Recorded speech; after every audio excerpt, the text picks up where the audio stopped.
And we're live here with JJ Semple, author of The Secret of the Golden Flower, a Kundalini Meditation Method. Welcome, JJ. Hello there. All right. So the conversation today, we're going to keep it relatively loose and talk about the book, but about Kundalini in general, and we'll see where things lead us. So first of all, just about the book, sort of what led you to create this book, and what are the kind of the main points that you're trying to drive home with it? Well, this is the book, and it's part of a triumvirate of three books, or a series of three books. It's the second one, even though I just finished it, and it just went live in print and ebook formats on Amazon and other retailers.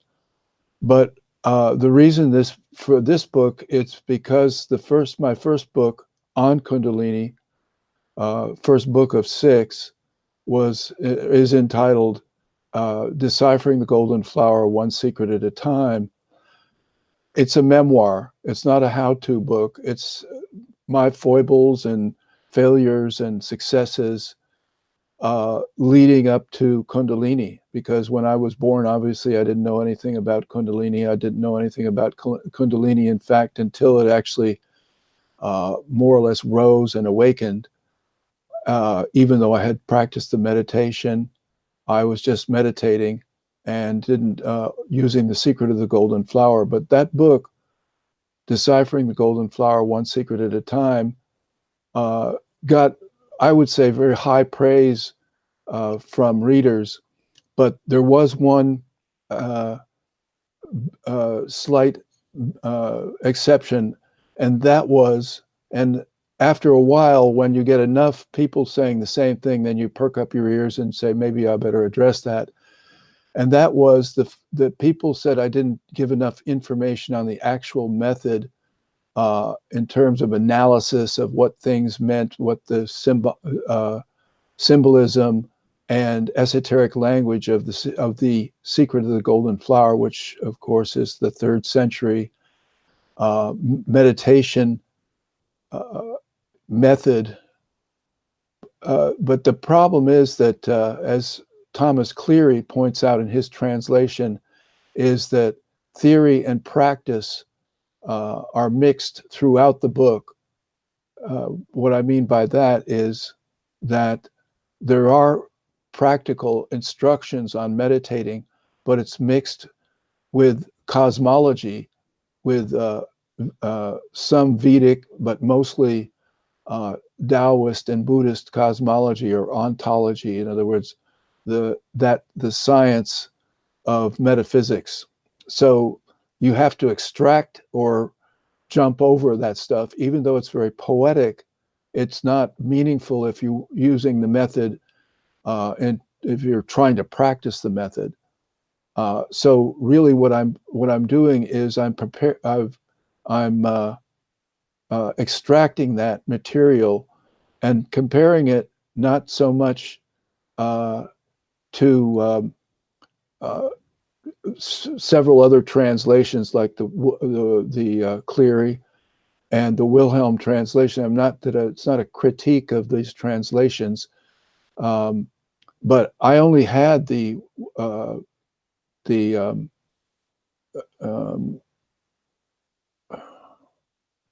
what's his name?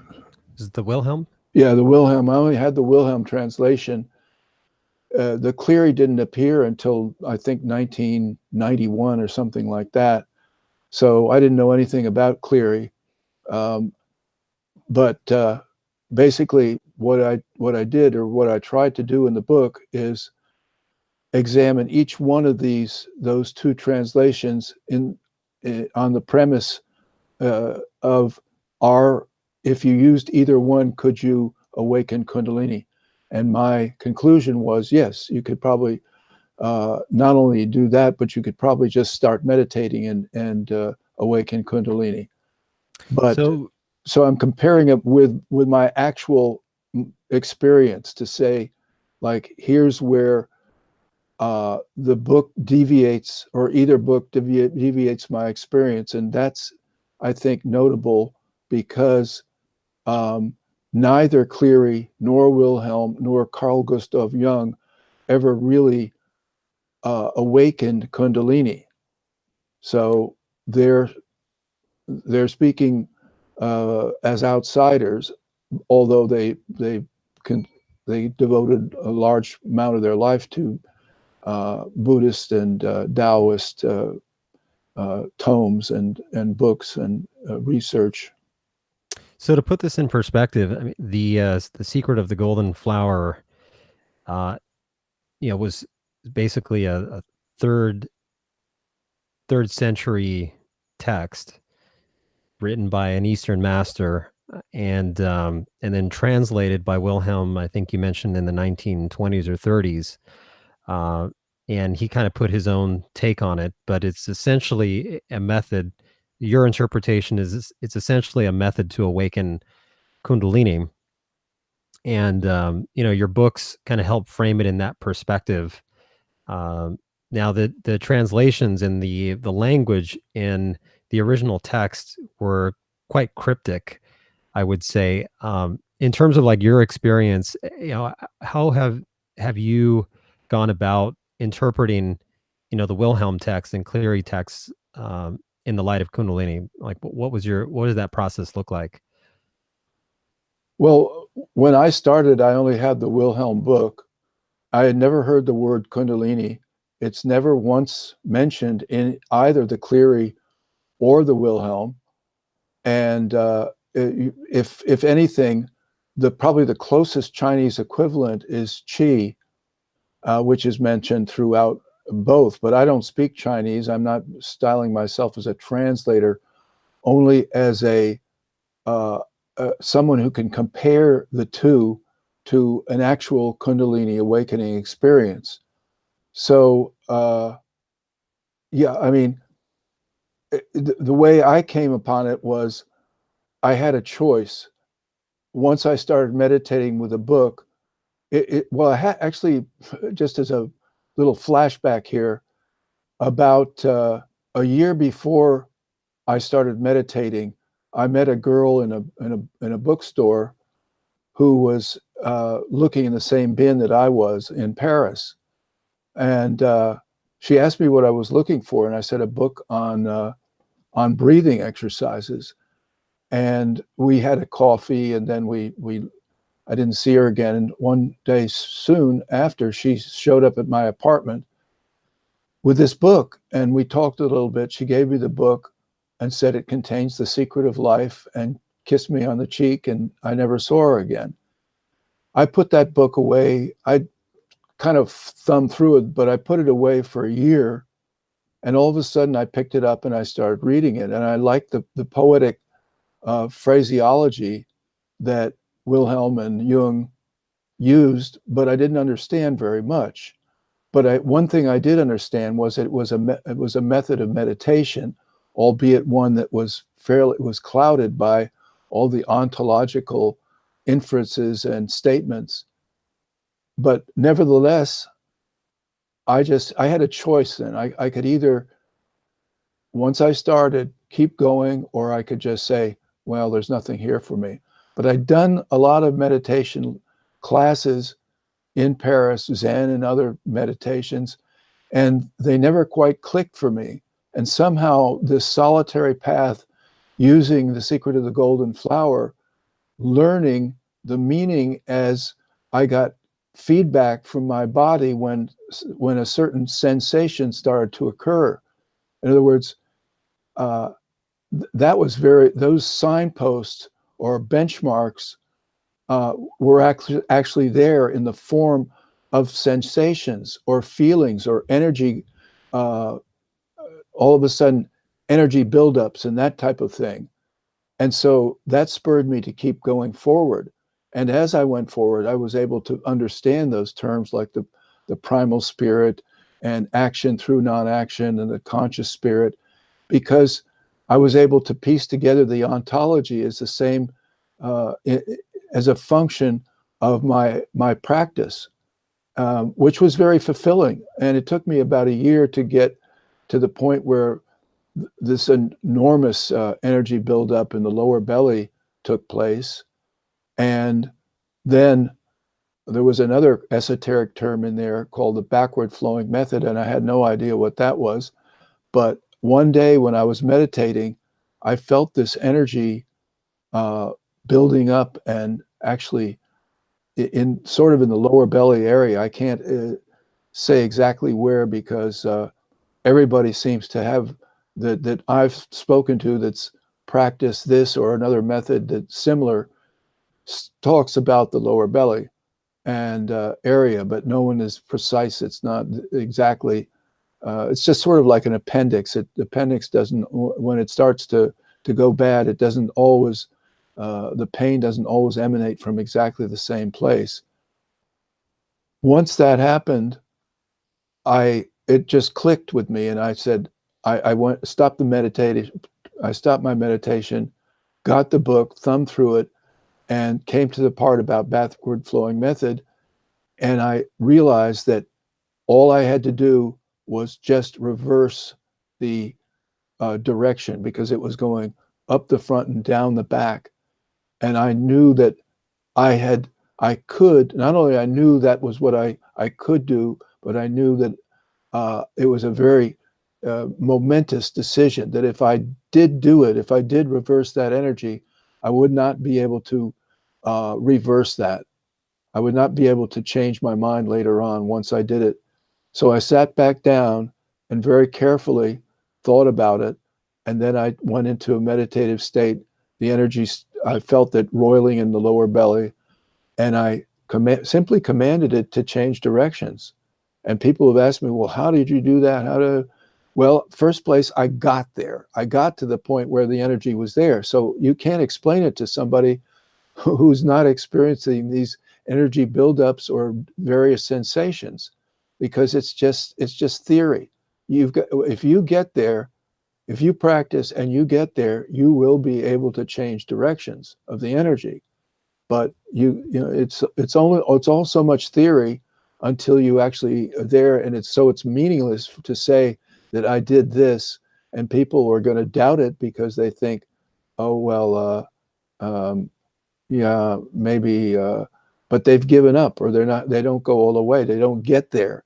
So had you practiced, Zen or other types of meditation before that time, or was this kind of your first No, I did. dive I into? did. I did a couple of Zen classes in Paris, and there was a large group, but nothing seemed to happen, and I didn't know what to do, and there was no one talk about instruct. There was no instructions, and when I talked to the teacher privately, he would be very uh, vague, and uh, and I knew that I needed some kind of instruction, maybe the elementary. This is uh, what I really believe that my method, Golden Flower Meditation, which I extracted from The Secret of the Golden Flower, is a very basic method.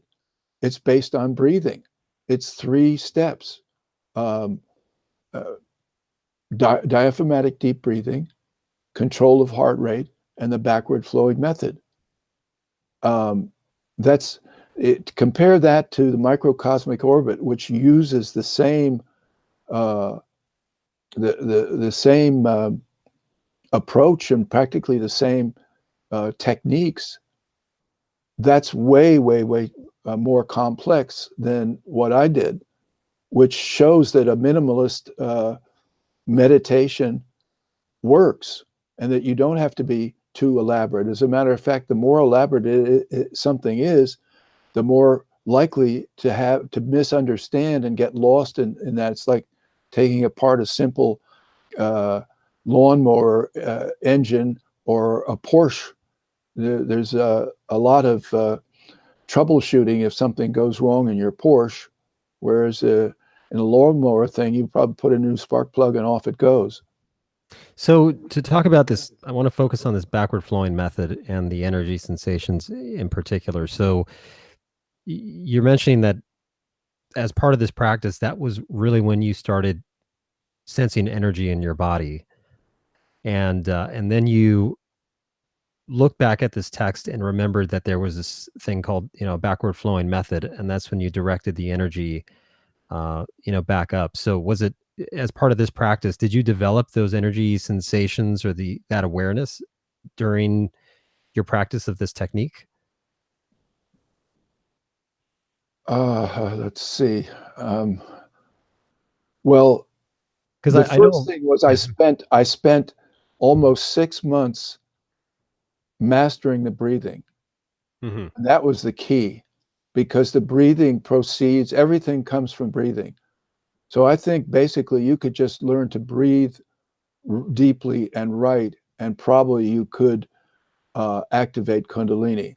But the reason I spent that much time was I discovered through trying to learn to be a musician that I had breathing problems.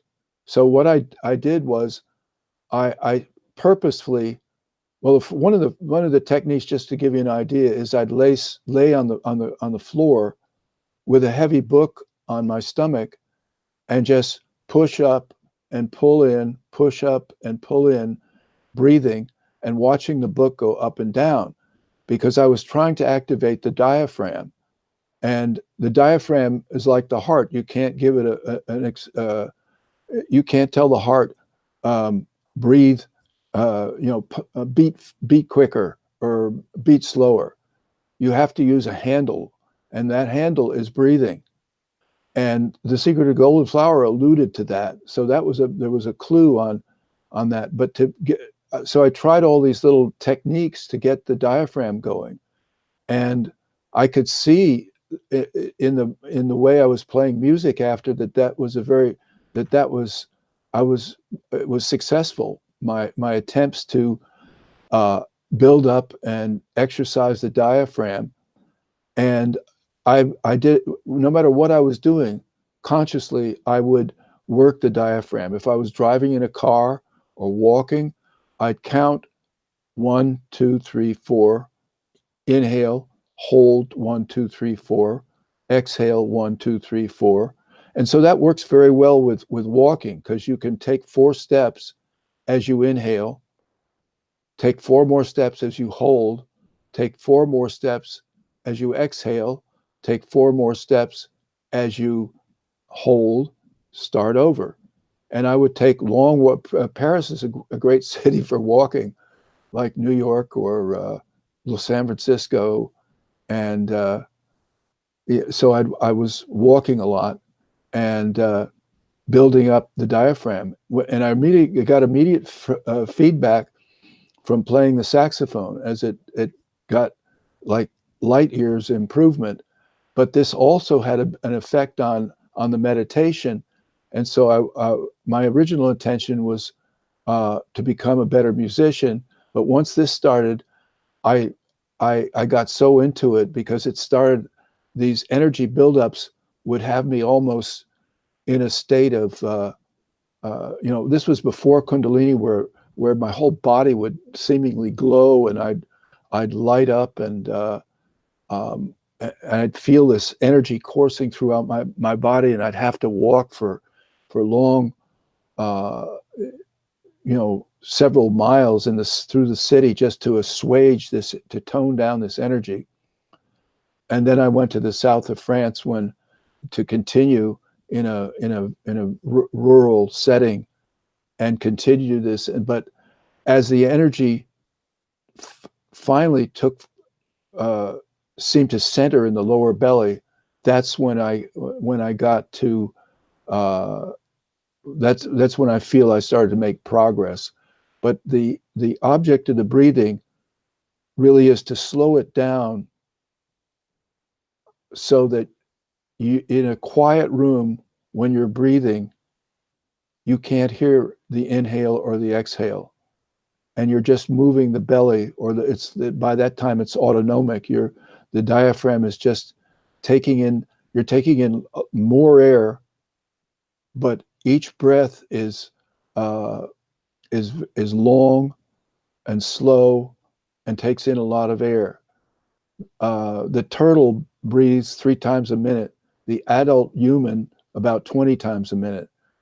And lifespan is linked to number of breaths.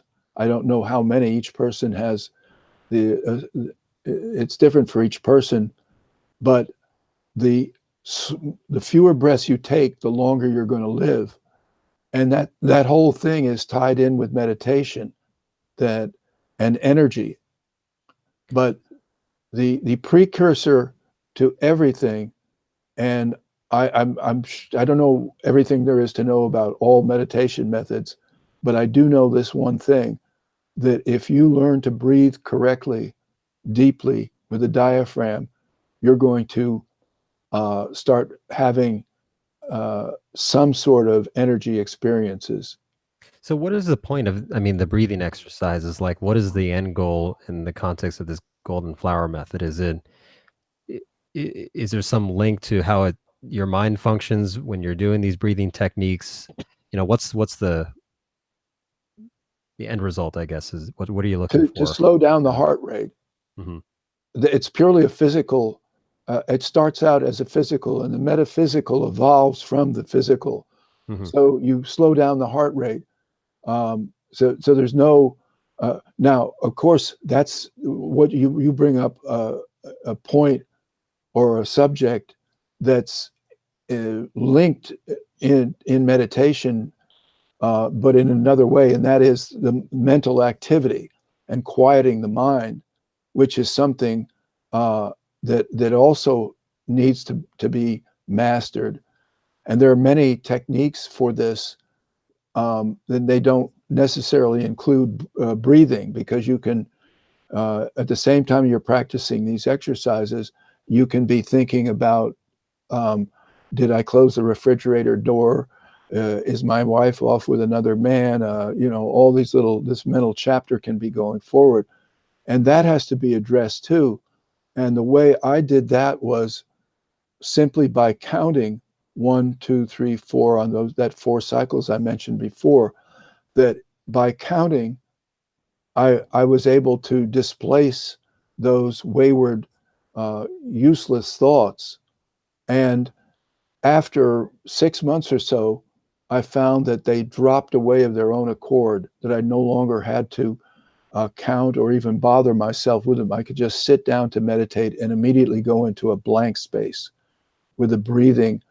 And uh, it gets to the point where it's almost, if you're in a room or in a forest, it's almost as if the forest is breathing you. As you get locked into a rhythm of nature, and it is doing you. So, I mean, when I meditate, for example, breath control's certainly a part of that, and I think for me, where it helps is when you get that regular rhythmic breathing and that slowed heart rate. The perception that I have is that there is a link between that those rhythms, the bioenergy of the body, and the thoughts that are in your head. So for me, the breathing and the heart rate, ultimately, it's a the goal for me, at least, is a mental stillness, and to achieve this state of stillness and absorption. Um, is that kind of what, in the golden flower method, is that what ultimately what you're trying to achieve mentally, or is there a different type of mental practice that's associated with the technique? Well,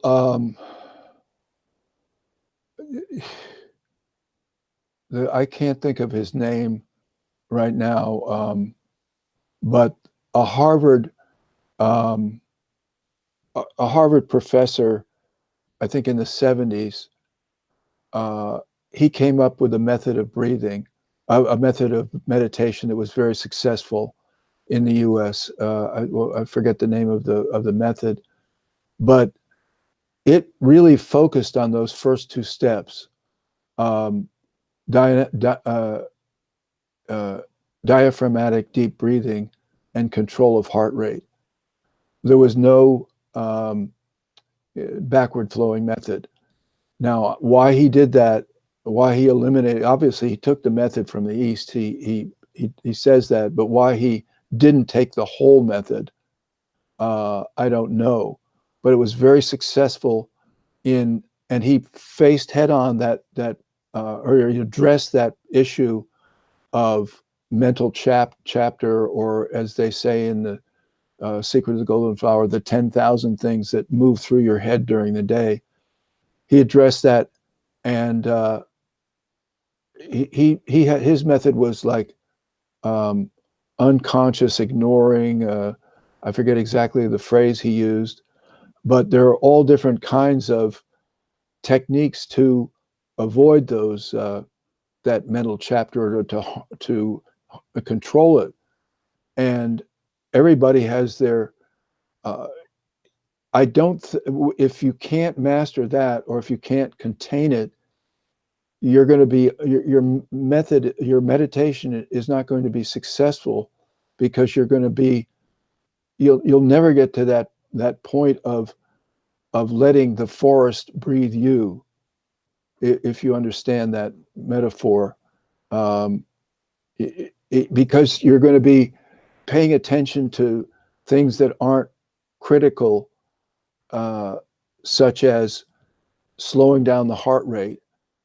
And as the heart rate decreases, that's when you start to feel that the forest or the room is breathing you, that you're connected to a master rhythm, to a macrocosmic rhythm, and the mind becomes blank, and you're just there, and that's the first.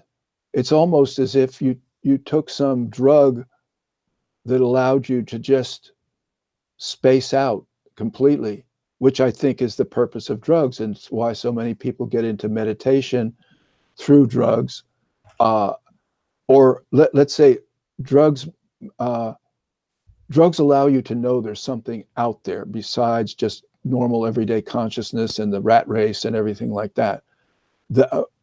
I used drugs before, this long before that happened. I got into that, and my first experiences showed me there was levels of consciousness, and that kind of got me going on, hey, there must be more to this. And as I got into the meditation, I became just like the mental chatter fell away. Also, the desire or need, or seeming need to get high disappeared too, because I realized everything that I had to have was already there. All those sensations were natural in my body. They were naturally there, and I could awaken them. And as a result, they would awaken me. Right. I know that the brain has, receptors for, chemicals that are in drugs, but I also know that the brain can naturally generate those chemicals. And if you're in a balanced mental state, then your brain should be getting everything that it needs from, just from a biochemical perspective, so you won't eventually, not needing uh, drugs, as part of your spiritual development seems like a natural shift. I want to kind of switch topics a little bit, because in the book you mentioned a couple concepts that I think for a lot of people might be very esoteric and just hard to understand, and those are the primal spirit and the conscious spirit. And when I looked at those, I thought to myself, these are uh, there's there's definitely even words in Sanskrit from the Indian tradition that could probably be used almost as placeholders for these. So, just wanted to ask you, your point of view on those two ideas. The primal spirit, what is it, and conscious spirit, and what is their function? What are they there for? Well, they're part of the ontology, which is, whether it's the Indian or the Tibetan or the Chinese systems, Taoist or Buddhist or Hinduist, they're part of the ontology that, I think I was moving towards naturally when I encountered that book, because I had had a relatively strong religious upbringing, not a fundamentalist, but a Episcopal, which is kind of like the Church of England. Um, and I kind of tuned it out after a while because it didn't seem to be getting anywhere. But once I started to understand the secret of the golden flower, I realized that, and I also had proof for, because I could see that the states and that meditation was taking me into, this state of like the forest breathing you, that I was part of something, and that it was responsible not only for um, this feelings of oneness that I was experiencing, but I could feel, I also realized that it was responsible for the formation of my physical body in the womb, that it existed before I was born and would exist always. And it was uh, it was it had this universality, this oneness aspect, but it was like it was, and it was also responsible for the autonomic functions like blood circulation, etc., and heart beating. But that before you're born, or before I was born, that it was actually responsible for the formation, the physical formation of my body. I mean, there's got to be energy involved in all this, and semen and cervical fluid and ovaries contain energy, and when they're put there, it's not just a physical birth, but a birth of an energetic spirit with a brain, and and a functioning brain, and so I got the idea of the primal spirit, and it immediately was able to see that it was for me at least, an idea superior than the Episcopal idea of God, because God was some sort of anthropomorphic figure in the sky in traditional religion, but this had a practical sense to it, that it was there before you're born, while you're in the and during gestation, it was forming you, and you could awaken it sometime in later life, and after you died, that was what was left of you, and you would keep on going somewhere. So is that primordial force, is that the primal spirit? Yeah, the energetic, the energy continuum. Mm-hmm. uh, and now the conscious spirit,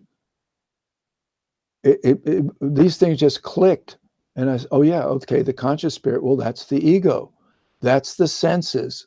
When you're born, the primal spirit doesn't die or recess or become dormant. It just takes it on a different role of managing those autonomic functions. And that's because as soon as you're born, your senses start taking in all this information. It's coming, it's just this flood of information through all of the five senses. And on top of that, you have people telling you stuff, even as a baby, or you're taking in all the information, just loads and loads of information. And from this information, you construct the ego. And then there's all these little add-ons, like I'm better than he is, or, you know, I hope, she thinks she's so beautiful, but, you know, I'm going to marry her, or something like that. Or smoking. Okay, if my friends are smoking, I got to smoke because I got to fit in. So the ego starts to form, and you have all these ego-related habits that, even if they're bad for you, you don't mind following, because they're part of fitting in, and all this information is just like this dump of uh, material information. You enter this material world, and the world of the energy continuum fades away, and because mistakenly you think that, hey, this is the real thing. I've got to get that car. I've got to get that job. I've got to be so and so. You better respect me. Everything habits you form, the ideas that you form, the things that take control of you, the indoctrination from your parents and from people around you, from school, and you think, okay, that's the way to go. The primal spirit can't play chess. It can't balance a checkbook. It can't do those kind of things. The conscious spirit steps in and does those kind of things. But the conscious spirit knows DNA because it invented DNA. And it didn't need a textbook to do that either. It just did it. And so that's why it was easy for me to see that is a sensible or substitute for the expression God, and it's more relative to human existence, because So you can see these two conflicting states. so is the And goal to let the primal spirit kind of get in the driver's seat, or is it to purify the conscious spirit? What is in terms of the golden flower, method is what are you trying to achieve there? well, the secret of the golden flower tells you that once you're born, the conscious spirit takes over, and despite all your efforts, it's in command, and the primal spirit takes a back seat. And it's the whole purpose of the book is to tell you that, hey, what you're going to do is you're going to put the conscious spirit into perspective, and you're going to bring back the primal spirit through physical meditation and put it back in charge during your lifetime while you're still alive. And so that's why there's such an adjustment physically, mentally, psychologically, emotionally, to a Kundalini awakening. And that's where I really have all the people that reach me and contact me about Kundalini. I say, don't think it ends with just a couple of hours of bliss. You're going to live with it for the rest of your life, and you don't have a clue how to, and you don't have a clue on the things you're going to be facing. I had relatively a lot of colds after that, after it awoken. I couldn't hold a job for a year. I just couldn't function. But I knew I had to do that, because the secret of the golden flower says, when things come to you, learn them from the bottom up. In other words, you've got to get back in the real world and function. But so many people they're trapped in a bliss state, or in some kind of state that precludes rational behavior or thinking, and they just give up. And not to even count the people who go through very painful or conditions of pain and discomfort. They're omnipresent, but adjusting to living with Kundalini takes an extraordinary amount of effort, and it's an evolution. When you first experience Kundalini, year one, day one, minute one, that will not resemble year 5, minute 10, or year 10, or year 40. It just keeps evolving, and with you at the center. It is doing you. You can't do it. Before Kundalini, you do it. You do all the work. You do the meditation. You do these techniques. After that happens, it starts doing you, and you can't fight it. You just sit back and let it do its thing, but be prepared for it. And I hope that my books give some indication of that. I also like to mention Corinne has through the ESF. Corinne has a new class on living with Kundalini. It's a self-starting class. It's, I think, very valuable for people. Corinne Lebrun, and you probably know more about that, but that's the kind of information that's very critical for people just beginning. Yeah, it seems like, you go through all this effort to awaken Kundalini. Um, and then once it's awakened, though, I think for the most part, people tend to feel a little bit alone in that process. So, Kareen created this class as part of the ESF University that's available through our website, emergingsciences.org. That's really geared towards people who are newly awakened, who have gone through this process, this initial process, and now want to understand, how do I adjust and adapt my life with this energy? How do I kind of get back into the world, into the swing of things? And just talking with people over the years, sometimes it can be quite challenging. So awakening Kundalini definitely has its upside, but there's also some risks, right? Yeah, high risk, I would say. So people should do their due diligence before, in other words, look at some of the negative reports as well as the positive things, because you got to be a very strong and adaptable person. You got to be somebody that can adapt. If you're rigid, and if your personality is rigid to begin with, you might get in trouble just getting once it awakens. But reading books, my books, I have plenty of material in that, and Corinne Lebrun has an excellent class, an interactive class that you can do on a just anytime you want to continue the class, just keep going on with it. So those are yeah, you spend that time doing it, and you spend this enormous effort. Because I look back at I had 2 very intense years where I was, learning these techniques and my breathing exercises and practicing the meditation.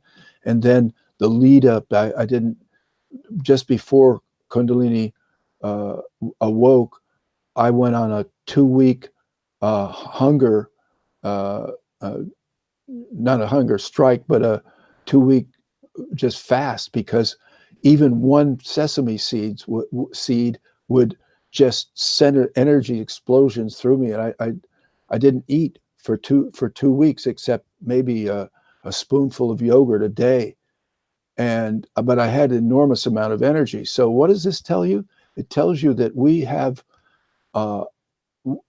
evolved, but we are nowhere near the end of our evolution. And there's energy is driving this whole process. And if we don't self-destruct through some of the problems that we're facing today in our everyday life, in our political and social expansion, and all these different currents that are weaving through society and affecting so many people, if this doesn't destroy us, we are going to continue to evolve. And I find that there's an awful lot of people, and some of them very smart, university professors and professional people, who think we're at the ultimate point. We've already evolved as far as we can go. Well, I've got news. Cast your mind back to a one-cell animal. That's where we came from.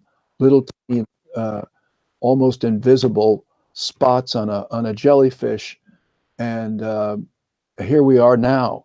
And go forward a few 100,000 years, what will we be like? Well, this enormous energy, this residual energy, this potential energy that we haven't even half used is still there at our beck and call, and we can awaken it like I did and like Michael did or Corrine did in our lifetime. But this energy is not it's look at when you come out of the womb and Kundalini has just produced this little 10-pound lump that you are as a newborn, and you have and everything is pushing in every direction inside your body. You're totally malleable. You can be shaped in any which way. Whereas when this energy awakens in you as an adult, there's not much leeway. You can't expand the skull. You can't. And this energy wants to do that. It wants to take you back to the blueprint of your perfect being, which the primal spirit created. Probably, I think, just before the moment of conception, that it was there. It preceded conception. And when the sperm and the eggs get together, it follows this blueprint that exists somewhere in DNA or outside the body even, but you can get back to it. And that's what happens when Kundalini, that's part of the reasons for some of the negative things when when Kundalini occurs, is that the blueprint, now the primal spirit takes the blueprint and tries to match your physical being up to the blueprint for your perfect um, embodiment. And I know this is um, this is hard to understand, but it's in my books. It's in um, many people's have written about this blueprint. Uh, the,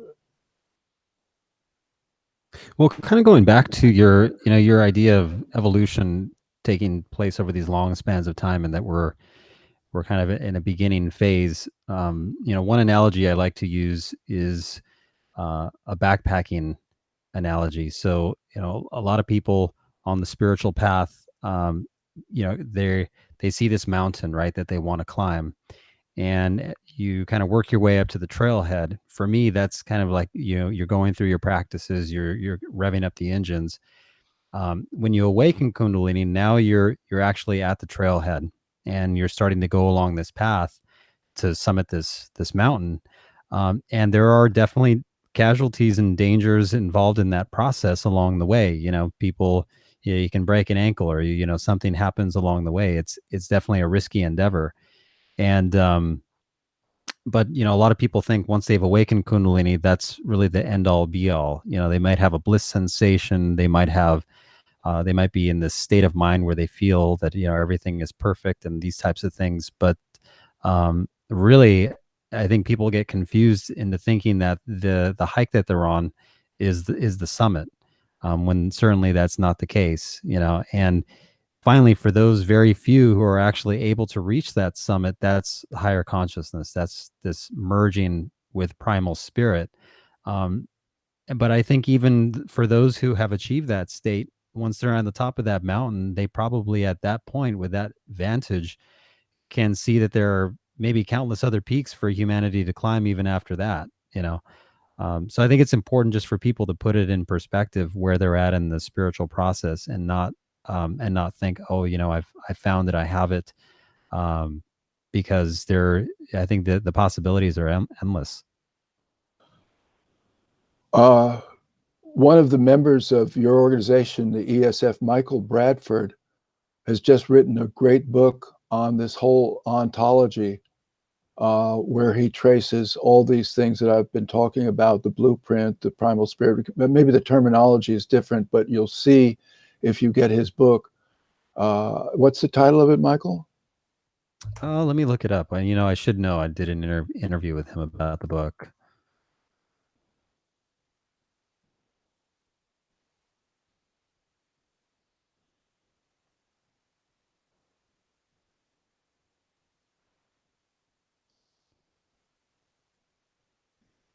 I'm just going to our little interview page here.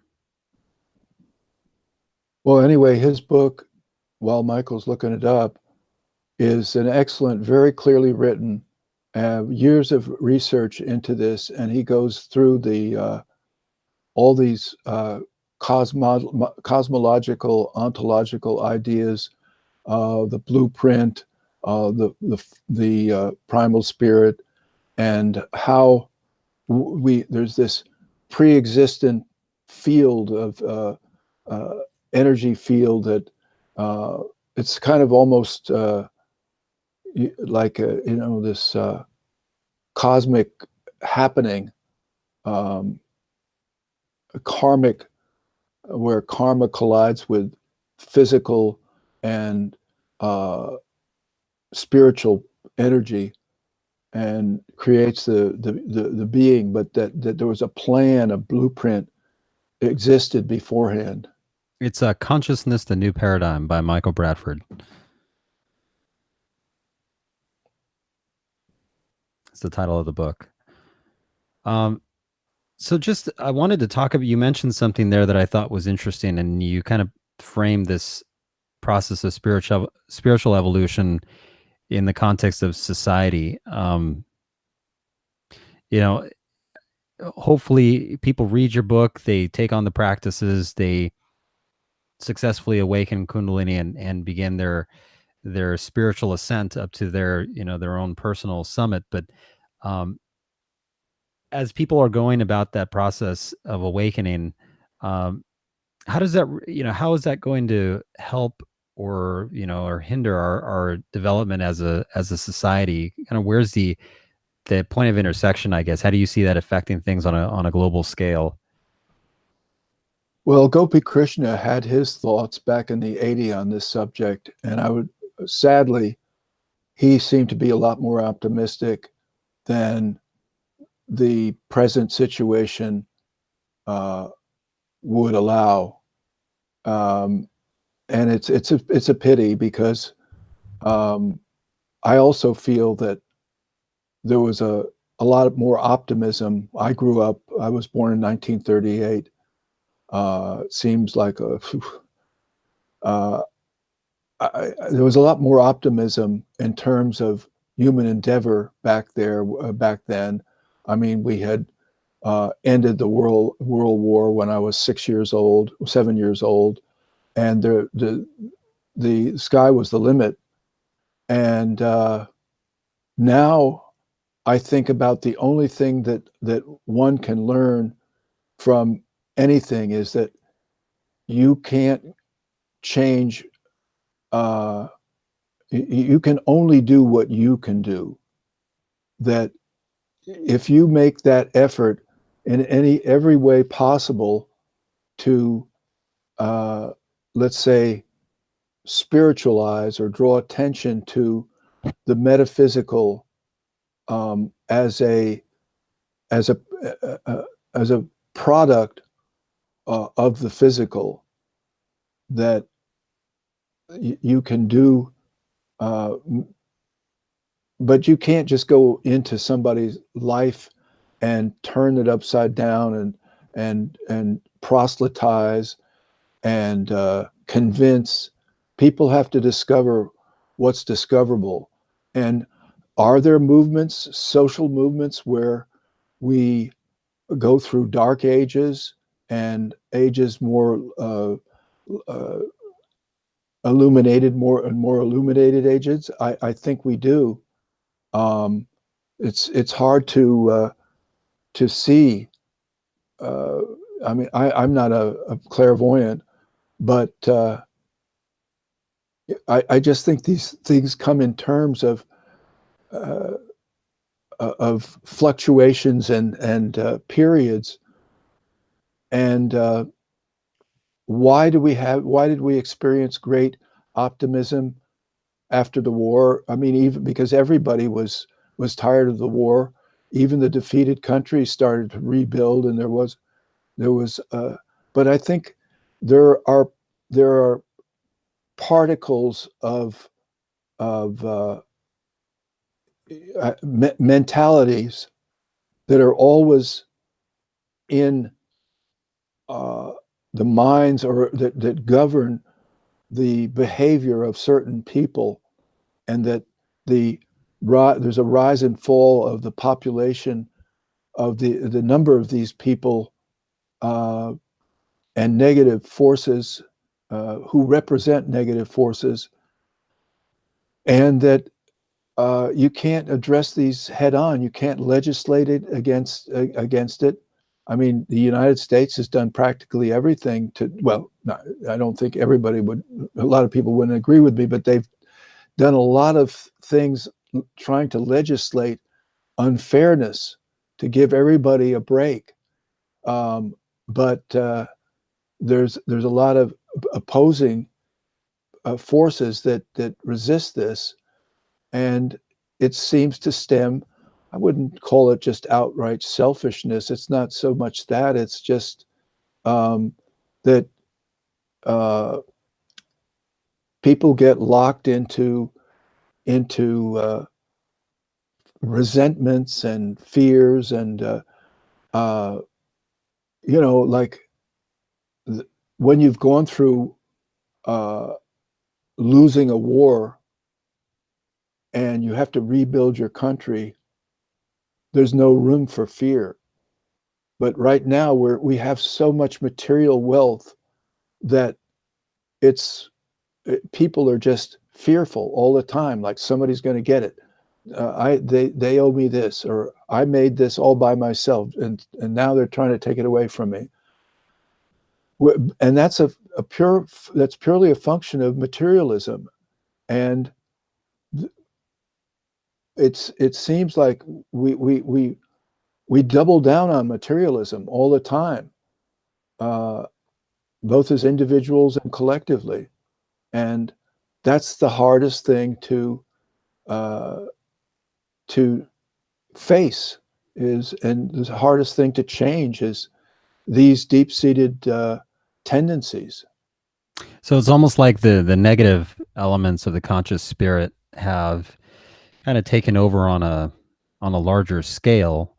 But when I think about the problem, I think back to this observation that is mentioned in The Secret of the Golden Flower. It's an observation that is mentioned throughout antiquity, especially you find that in the Indian tradition, where they identified that there was this intelligence, this consciousness behind the universe that is in charge of everything.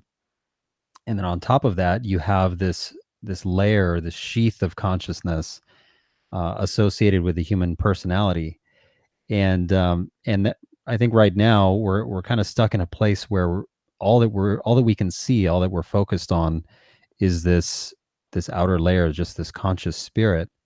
But I think about if this method, the Secret of the Golden Flower, and other methods to awaken Kundalini became more widespread and adopted, and more people began making that observation just about the existence of this primal spirit, and the recognition of it as something that's objective, and using the human brain and the human body as the laboratory, and let's say the telescope through which we can observe this primal spirit, and getting that established more as a concrete reality. I think that would have a very sobering effect on people's minds. I don't know, who knows? It might be too late. Maybe we're so far gone as a society, but it seems like having more people achieve these types of experiences and awakenings would be a really positive thing for society. Well, I think the numbers even bear that out.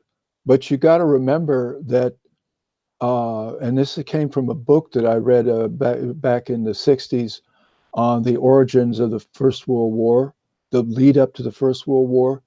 It happened to be a period where there was in numbers, large peace movements, more people involved in more peace movements than at any other time in human existence, all of which just crumbled and fell by the wayside when the Archduke was assassinated, and everybody went to war.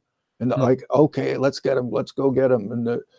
And there we are, off again. And if there was ever a senseless war, that was it, because it was just two huge blocks of people across the from trenches and just charging.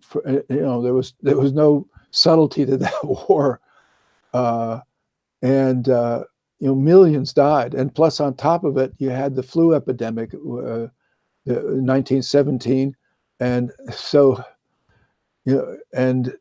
and then 30 years, 20 years later, you have another war. So there's definitely something in the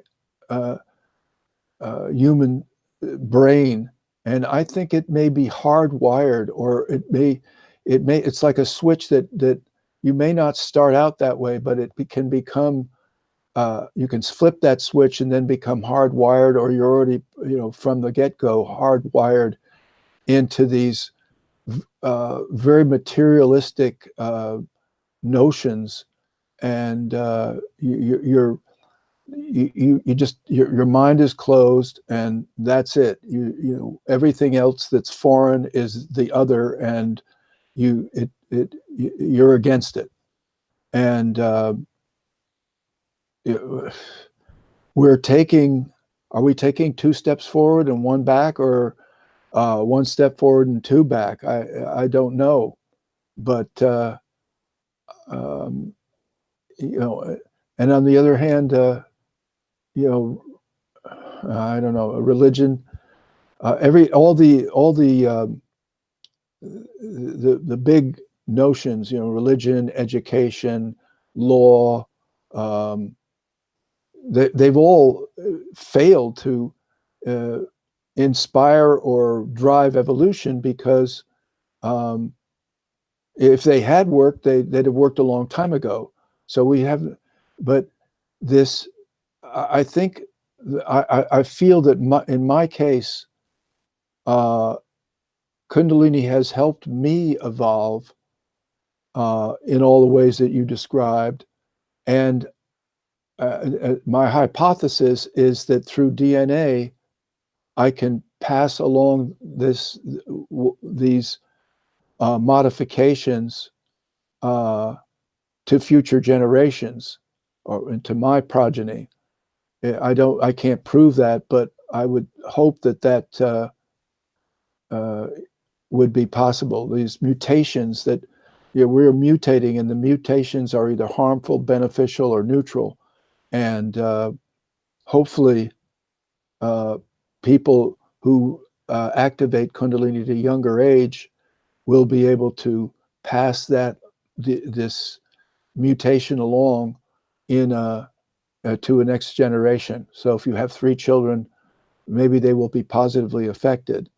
But I know a guy who's activated Kundalini. He's a racist. I mean, it's seemingly contradictory, but who am I to judge? There's the vagaries of ontology are endless. Does he have any negative symptoms, associated with his awakening, or is he?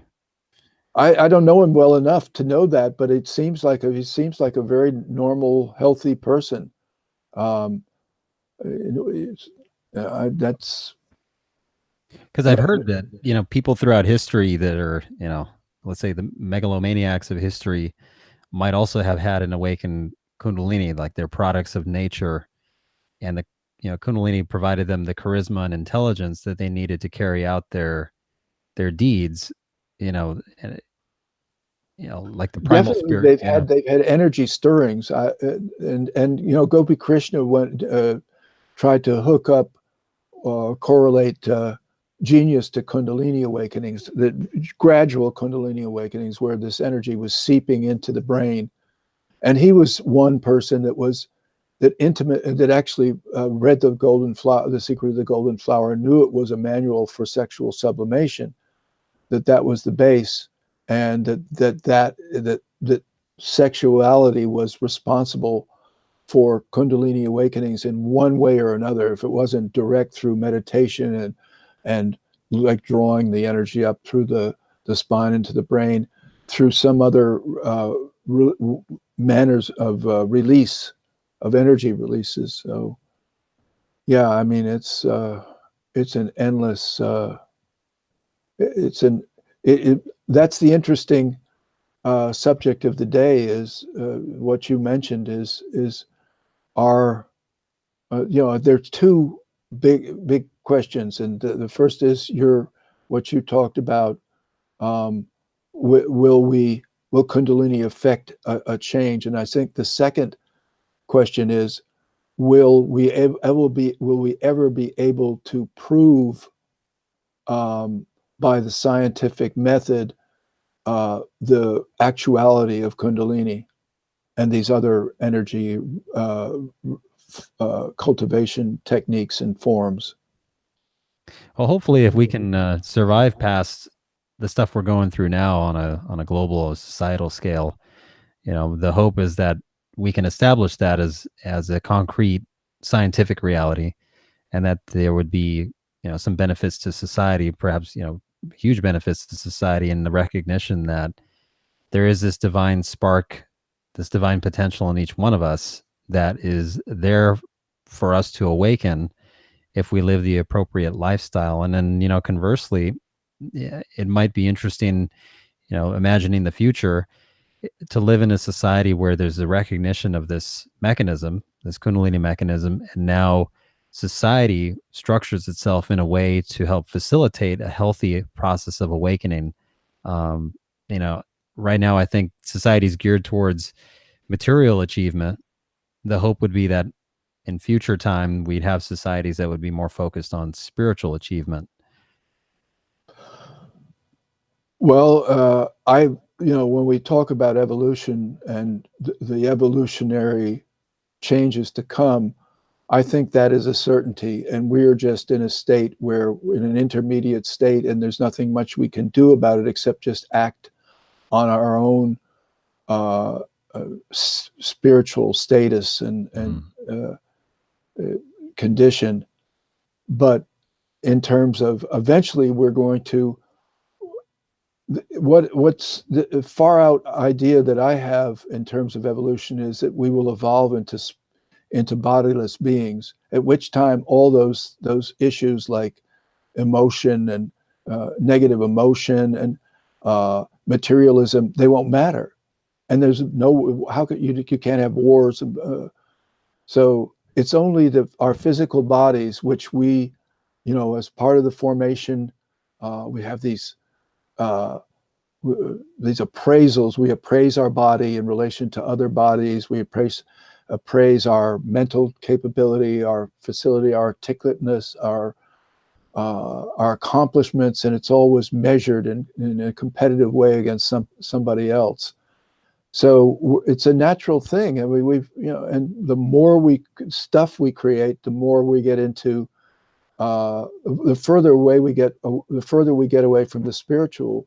Mhm. And that may be the in the Bible, this Noah's Ark and the Sodom and Gomorrah, all these tales of where the materialist aspect got too big and it just crumbled and imploded. So, but what's to come, you never know. But the forces now just seem to be uh, out of control. Yeah, I'm sure that the first single-celled organisms to exist on this planet couldn't have imagined, Shakespeare or Picasso, or anything else that we have today. So who knows what's in store for us in the future? It's probably just as unimaginable to us as it would be for a frog to imagine something like that. So, Yeah, um, that's a great analogy. That really that's it. Is that the the actual creative abilities of man, irrespective of Kundalini, just when I think about them all the time because I appreciate good music and art and literature uh, and films, and I think, my God, some of this stuff is so good. It's so great. And these people, and I feel that uh, people were inspired by some uh, entities that are in the energy continuum, that they couldn't have just gotten that right out of the brain straight there. It had to be, I don't know, divinely inspired, or because it's, you know, a combination of content and form is so perfect that it blows your mind. And Well, you've inspired me to JJ. This was a great conversation that we had. We're out of time for today, but you know, hope to have you back on here during one of our another live stream events. And again, for anybody who's listening, just wanted to let you know again that the book that we're talking about is The Secret of the Golden Flower, a Kundalini Meditation Method by JJ Semple.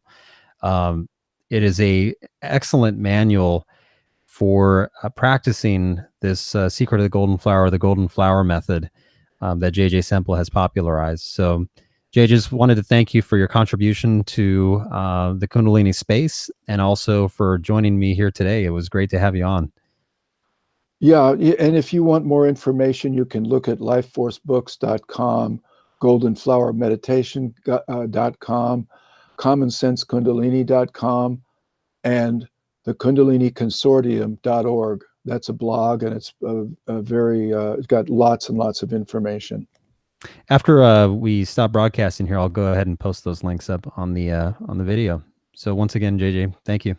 Okay, and thank you. Yep. Bye-bye now. Or as people fail to use this forgotten expression, I don't know why, you're welcome. People don't say you're welcome. They say, no problem. Well, I like, thank you, no problem. Wait, it wasn't a problem to begin with. You're welcome. Bring it back. Absolutely. Well, thank you, and you're welcome, JJ. Okay. Bye-bye. Bye.